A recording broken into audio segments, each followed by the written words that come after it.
I did want to highlight something that I know a lot of people have been aware of. I just wrote about for Jacobin, which is the ongoing feud between the Daily Wire and somebody who's not a host there, but almost was, who is Stephen Crowder. Crowder used to work for The Blaze, which is Glenn Beck's absurdly overfunded conservative media company. And then late last year, for whatever reasons we could speculate on, he was very abruptly terminated at The Blaze. And then it turned out, this month, that he revealed that he had been in contract negotiations while he was still under contract at The Blaze. He had been in contract negotiations with the Daily Wire. They were going to take him on there. And he did this, not going to spend too much time in the basics of this because I think this is well-trod territory. I want to go somewhere with this, but he described the offer that the Daily Wire gave him as a slave contract. Anybody happen to know what the terms of this slave contract were?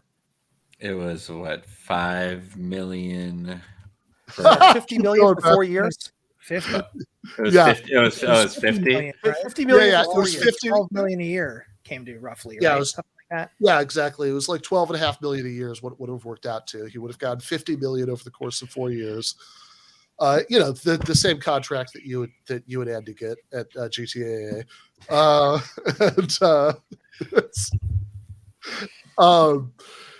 And according to Jeremy Borain, who's the co-founder of the Daily Wire, who did a whole video like going through the offer line by line, he says that the sticking point was that Crowder wanted 30 million a year, so a little over twice, or whatever, a lot over in raw terms, twice what the Daily Wire was offering him. That would have amounted to 120 million over the course of 4 years. Now, he will say, no, this was for, this isn't just like my take home pay. This is the budget for my show. Although it's also, my dude, you do a show on YouTube, right? Like the budget is not that much. You will absolutely be able to pocket most of this $50 million. Yeah, we watched one of their anti-Semitic sketches. I think it was it didn't have a huge budget. It was it was very efficient in dollars spent per anti-Semitic joke, I would say. Maybe they did some kind of they brought in like some like George Lucas special effects team to make the nose bigger on the character who's playing Bernie Sanders for that sketch, but I don't really think that it cost them that much money. But what I find interesting about this, what the point is of my article in Jacobin, is that there is this, one, we could just take a beat to acknowledge the obvious point here that there is a jaw-dropping disconnect between what left media is like and what right-wing media is like in terms of the amounts of money that you have to play with. I've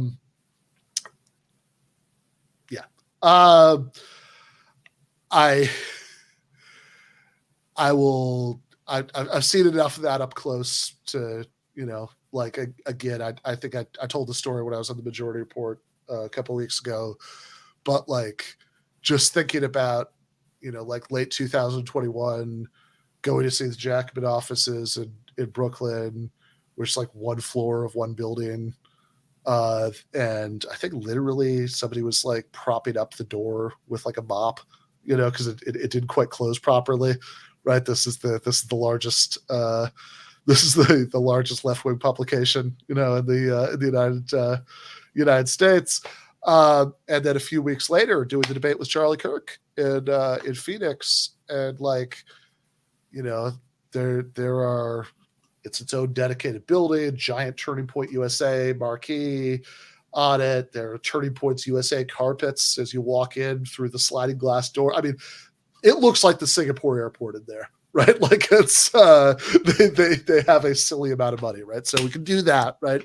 But then the other thing is that there is this fucking amazing disconnect between how these guys talk about their own employment contracts and their concern or lack thereof for the working conditions of, you know, the overwhelming majority of the American workforce.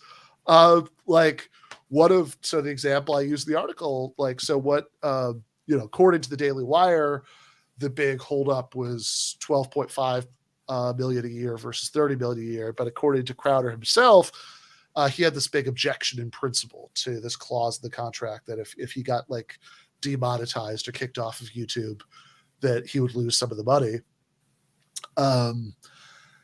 And okay, think about the principle there is that he thinks that he should be paid the same, even if he's not able to pull in any money for his employer because of something that happens. And I really want to know what the Steven Crowder position is on paid sick leave laws, right? Like, does he want to mandate paid sick leave, right? Because is that the same principle there, buddy, right? You know, and at the time I wrote the article, I said, it is funny that everybody involved in this discussion has sort of forgotten that they're supposed to be free market ideologues who think that like whatever employment contract you sign is A-okay because, you know, it's two legal equals meeting in the free market, and, you know, however it shakes out must be in everybody's advantage, etc. Because Crowder is calling it a slave contract, and all the people at the Daily Wire are saying, no, it's actually a very fair and generous contract if you go through the terms, instead of just saying, hey, whatever, it's a contract, right? All contracts are good, you know, as long as nobody's been held at gunpoint and forced to sign it, then whatever, it's all fine, which is their position on capitalism in general, like just regular capitalist employment relations. But I do want to give credit where credit's due. Since I wrote the article, one of the hosts at the Daily Wire has remembered what her position is supposed to be on this and is practicing a little ideological consistency. So before I throw it to you guys, I want to show this clip from good friend of the show, Candace Owens. Which is why it's not worth us saying anything more, in my opinion. I don't know what the Daily Wire is going to say about it further, but the reason why this doesn't really matter is I think that people are really seeing just how nasty what you did was. And I think that I would hope that you would come to terms with the fact that you owe everybody an apology, that this was never necessary, that you can start whatever company you want. You don't get to step in like a socialist, and it is socialist-like. These are the demands that you hear, and people are trying to establish a union when the Amazon workers have walked out because they have decided that they are worth more, that they should have 3-hour lunch breaks. They've gotten their contract from Amazon, and they realize that their lunch breaks are only 1 hour, and that they're required to show up to work, and they think they should be able to work from home for 3 days a week post-COVID, and they walk out and they want to stage a union. And this is the big con. It's Amazon. No, this is the free markets. Does she think fucking Amazon warehouse workers sign a contract? Like she is so out of. I mean, they probably sign like a document that says like if you get your hand stuck in the conveyor belt that like Amazon doesn't owe, you know, pay your medical bills. But like she is really out of touch if she thinks, first of all, yeah, I don't know. Anyway, sorry, we're that really pissed me off. But that is interesting in itself, right? She also, I think, said something about workers at Amazon warehouses getting 3-hour lunches. She said as if she was doing a caricature of the demands of what the ALU would be asking for, like that what they want. Yeah, all the warehouse work. Package of stuff. No, they're actually wearing VR glasses or VR headsets and you know, doing the conveyor belt from home, or like doing the warehouse, like lifting heavy shit. It's just yeah. I don't know how you do that one from home. Yeah, you can't. Sorry, it's hard not to get distracted from the point ahead when we have disgusting stuff like that. But anyway, but yeah, good on her for ideological consistency, even if it's like. I mean, it's funny. This is such a standard. It's another version of the conservative.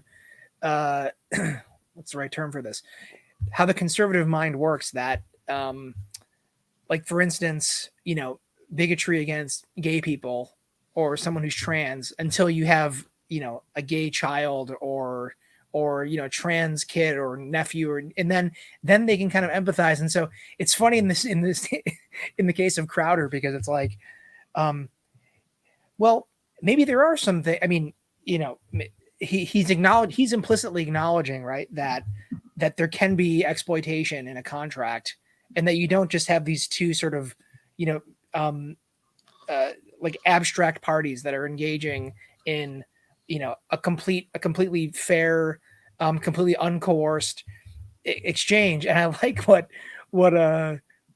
Owens does here, because she's the only one. It's like, then you're like, she's like, oh, this is exposing this, and so she has to say that's socialism, right? Like pointing out that like the very idea of a slave contract, or let alone that like ridiculous notion, but the very idea of a contract that could be exploitative, is she has to just paint that as socialist, because Crowder is kind of pointing out the obvious flaw. I mean, he's undoing his own argument. I've seen him argue this a ton of times before about and not only that, he's done of course the same thing to he's objecting to very things that he's done to people who have worked for him in the past. So right,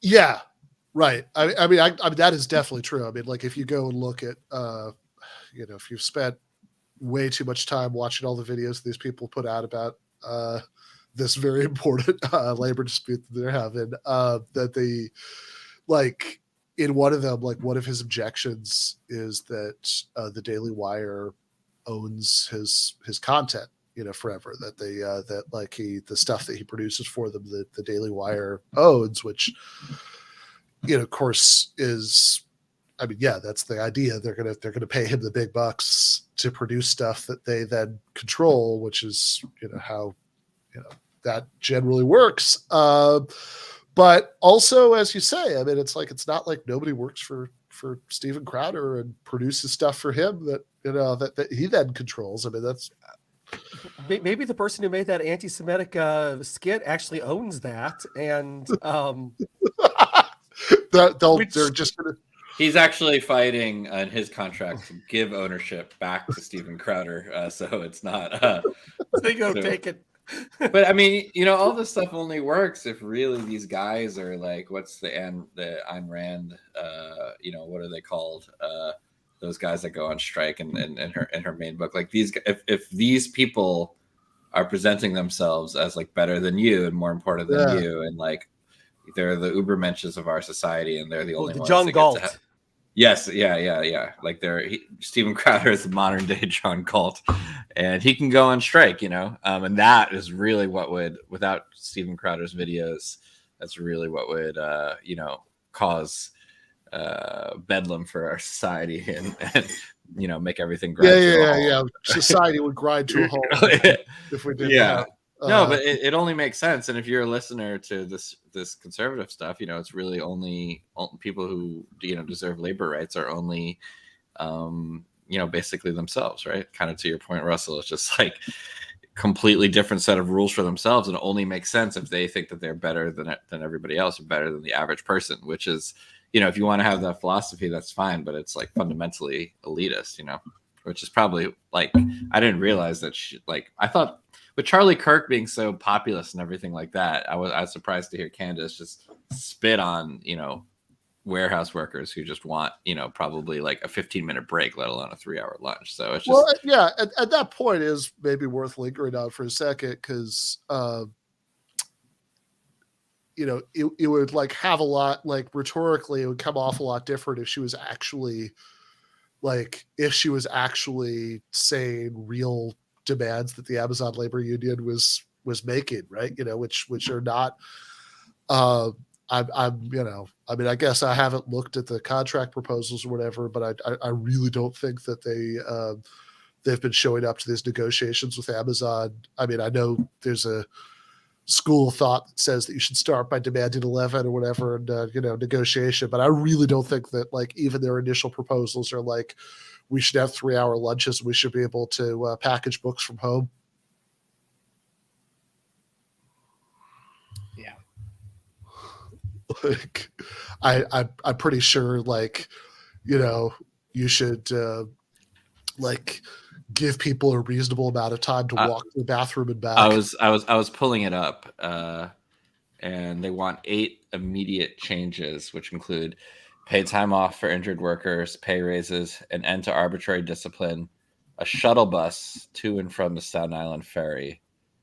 Let's see, those are some of them, like, of the 8 immediate changes they want. One was just like a bus to get them to where they need to go, so they're probably not. And if you've ever been to Staten coming Island, from there. it's not like the rest of New York. It's very car dependent, so it makes perfect sense to demand that.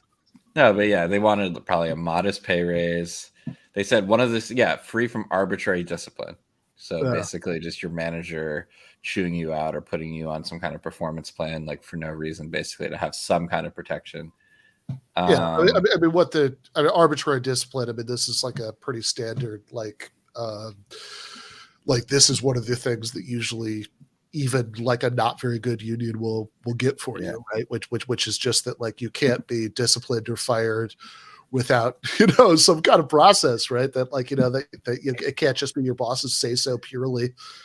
By the way, so part of what Chris trying to get people to vote yes. He said, vote yes for job security, vote for friends who are fired, vote to scrap the system that writes you up, vote for keeping their hands off our cell phones, for a lack of accommodations for 1-hour lunches and 20-minute breaks.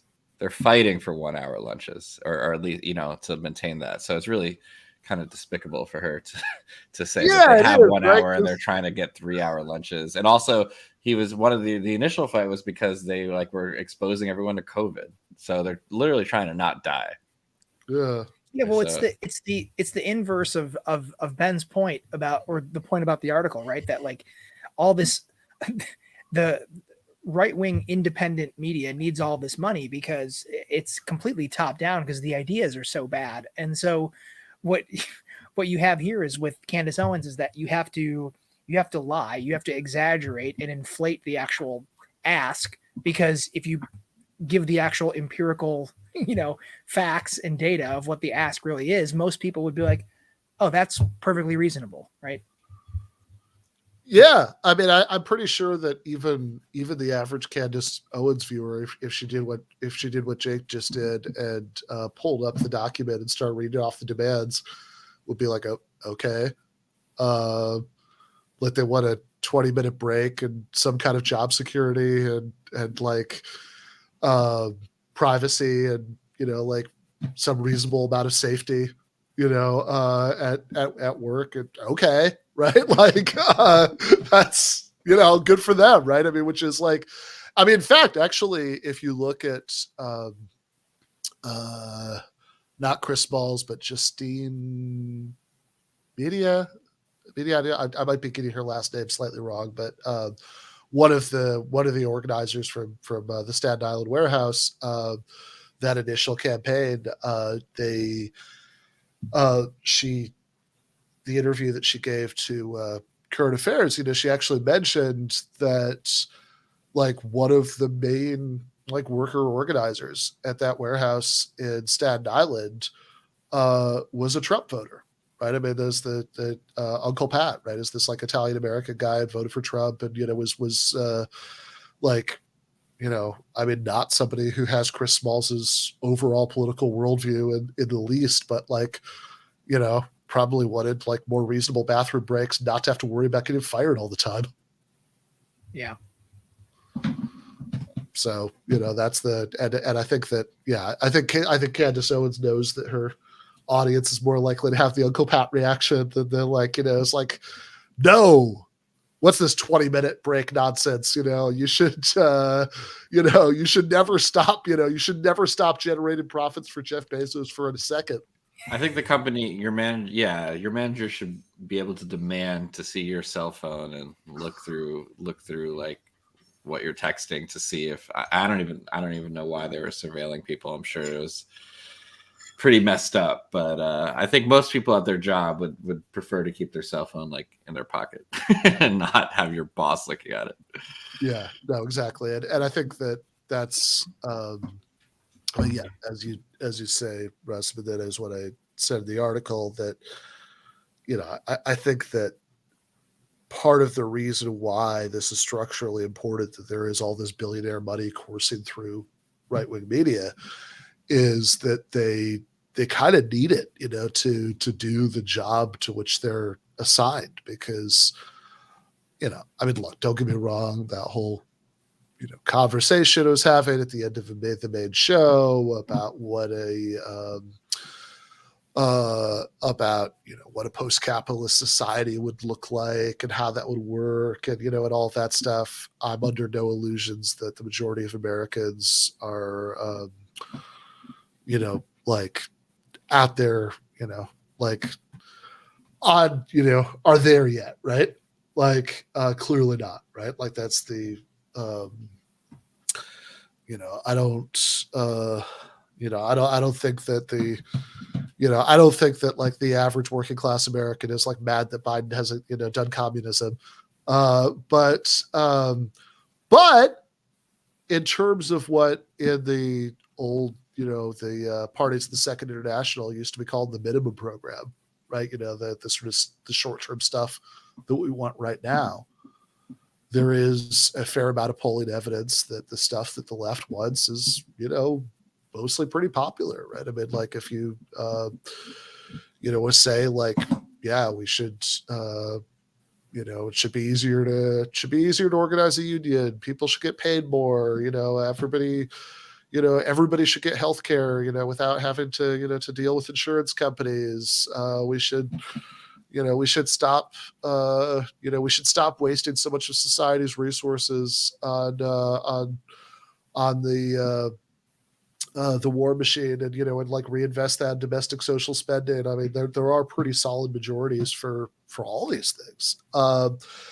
And I mean, if you sort of put together all of the planks, those kinds of left platform planks that most people will tell pollsters when asked, yeah, I don't know, that sounds good to me, right? Then like, yeah, it's not everything I want, but it's like a pretty good start. And the task of right-wing media is to convince people they shouldn't want those things, or that they can't have them, or it's important that they don't have them. And that's intrinsically difficult to do, because you're telling people, you're telling people that they no, you don't need that 20-minute work, you don't need that 20-minute break, right? Don't join a union, you don't we should actually be spending more money on the Pentagon and less on and less on like your grandma's retirement. Like that's a tough thing to do. And if you're gonna go out there and make that sales pitch, I think you need to like you kind of need to start out having like 3,000 times the funding of your opposition.